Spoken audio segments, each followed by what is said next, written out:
how do I know that my Ramadan was accepted by Allah? And worrying about your deeds being accepted by Allah is a sign of Iman. Allah subhanahu wa ta'ala said in Surah Al-Mu'minun, وَالَّذِينَ يُؤْتُونَ مَا آتَوْا وَقُلُوبُهُمْ وَجِلَةٌ أَنَّهُمْ إِلَىٰ رَبِّهِمْ رَاجِعُونَ. Those people who give what they give, when their hearts are trembling, fearing that they will be returned to their Lord. The Prophet ﷺ explained, this is the person who prays and gives charity, but fears that it will not be accepted by Allah. So being worried about your deeds being accepted by Allah is something that is absolutely fundamental to a person's Iman. And we should all be like that. But the question is, how do we know that our Ramadan was accepted by Allah or wasn't? In reality, we have no way of being sure, but we have some signs that indicate to us that we had a good Ramadan. The first can be found in the statement of Allah subhanahu wa ta'ala, وَيَزِيدُ اللَّهُ الَّذِينَ اهْتَدَوْا هُدًى. Allah gives an increase in guidance to those who are guided. Some of the scholars mention in the tafsir of this ayah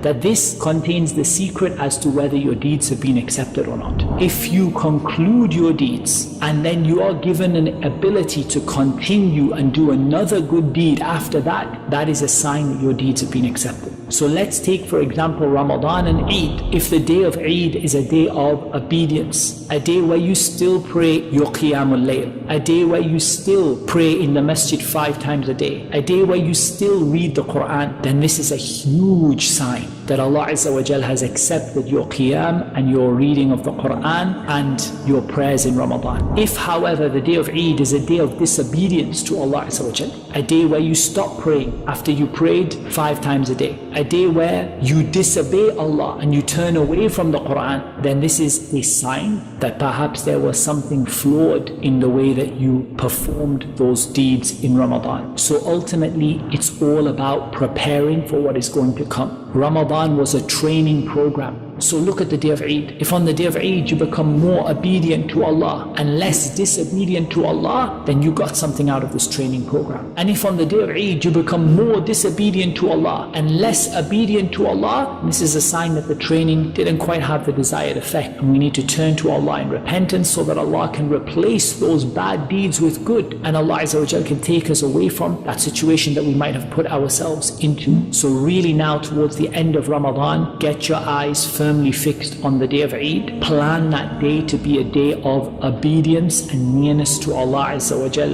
a day of happiness. And we ask Allah Azza wa Jal to accept our siyam and our qiyam, to accept our fasting and our standing in prayer, and to accept all of the other deeds that we have done in Ramadan. We ask Allah subhanahu wa ta'ala to forgive us for the deficiencies that we have had in this month, to overlook them and to pardon us for them, because Allah subhanahu wa ta'ala is afuun, and Allah subhanahu wa ta'ala loves al-afu. He loves to pardon. So we ask Allah subhanahu wa ta'ala to pardon us